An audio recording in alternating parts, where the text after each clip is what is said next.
ये राशि परिवर्तन हुआ है हाल ही में और ये परिवर्तन सूर्य का हर माह होता है 30 दिन के लिए लगभग। और अभी भी ये सूर्य परिवर्तन कर्क राशि में हुआ है और ये रहेगा लगभग 16 अगस्त के आसपास। तो सूर्य की राशि का परिवर्तन का मैं आपको बता रही हूँ मकर राशि वाले जातकों के लिए, मकर मतलब केप्रिकॉन के लिए। केप्रिकॉन्स के लिए ये परिवर्तन हुआ है 7वें घर में। 7वां घर पार्टनरशिप का घर होता है, 7वां घर पति पत्नी का घर होता है, इससे विचार किया जाता है यहाँ पे। आपकी चंद्र राशि यदि मकर राशि है मतलब केप्रिकॉन, तो आप जानकारी ले सकते हैं। चंद्र राशि मतलब मून साइन नहीं पता तो नाम की जानकारी ले सकते हैं, मतलब नाम राशि से। फेमस पर्सनालिटी है, सेलिब्रिटी है, तो नाम राशि से अवश्य ही जानकारी लीजिएगा। तो सूर्य जो है सप्तम भाव में आ गए हैं, तो कुछ बातों का मकर राशि वालों को ध्यान रखना है, खासकर इस बात का कि जो लोग पार्टनरशिप में काम कर रहे हैं उन लोगों में आपस में ईगो टकरा सकती है। एक दूसरे की रिस्पेक्ट कीजिएगा, खामखा एक दूसरे को एटीट्यूड ना दिखाएं, कम्युनिकेशन गैप ना आने दें, समझने की कोशिश कीजिए, अन्यथा आपकी पार्टनरशिप में दरार आ सकती है। आपके विचार मतभेद हो सकते हैं, एक दूसरे पे आप उंगली उठा सकते हैं। हो सकता है कि आपको एक दूसरे का जो कोई एक्शन है पसंद ना आए, या कोई जिसे कहते हैं ना बिजनेस में आप कुछ करने जा रहे हैं आपको वो चीज़ पसंद ना आए। इसलिए बेटर है कि कम्युनिकेशन गैप ना आने दें, डिस्कस करके शांति से विचार करके ही कुछ आगे कदम उठाइएगा। खासकर 1 माह का समय जो मकर राशि वालों को बता रही हूँ।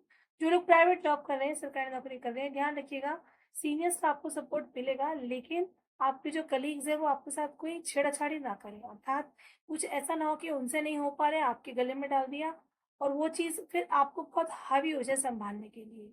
या फिर ऐसा कुछ हो जाए कि आपको कोई ऐसी चीज़ दे दी जो कि बहुत ही असंभव है करनी। रिस्पॉन्सिबिलिटी फिर आपकी बन गई, तो फिर आप ही जवाब देने वाले आगे। तो आपको पहले से इस चीज़ पे सतर्क होना है कि ऐसा कुछ उल्टा-पुल्टा नहीं होता है। सबके साथ चीज़ें समान रहें।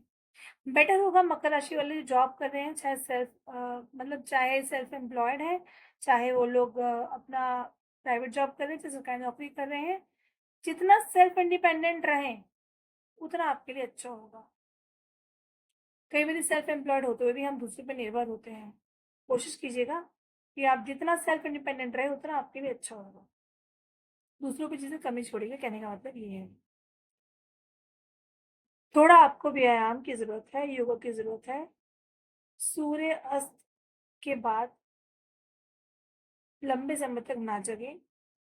सूर्य उदय होने से पहले ही उठ जाएँ, जो ब्रह्म मुहूर्त है उसमें उठे तो और भी अच्छा है, ये महीना खासकर। वेजिटेरियन रहे तो बहुत बढ़िया है।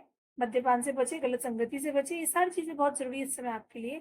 पति-पत्नी में कलह कलेश होता नज़र आ रहा है, तो एक-दूसरे का सम्मान करें, इज़्ज़त दें, गैप ना आने दें कम्युनिकेशन का, और थोड़ा पेशेंस लाइए अपने रिश्ते के अंदर, जिससे रिश्ता बचा रहे।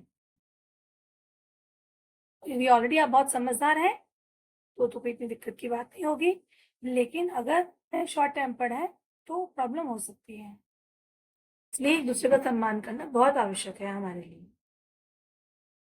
झूठ बोलने से बचिए, पिताजी का सम्मान कीजिए अपने, उनसे सलाह-मशवरा करके कोई डिसीज़न लाइफ में इम्पोर्टेंट लेना है तो लीजिए, इससे आपको बेनिफिट होगा।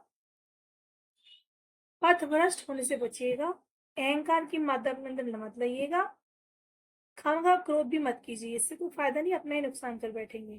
खान-पान का बेहद ध्यान रखना है आपको, और विद्यार्थी वर्ग को काफ़ी मेहनत करनी पड़ेगी, आपका ध्यान भटक सकता है।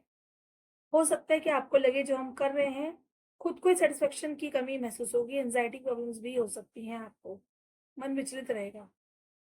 तो इन सब बातों का आपको बेहद ध्यान रखना है।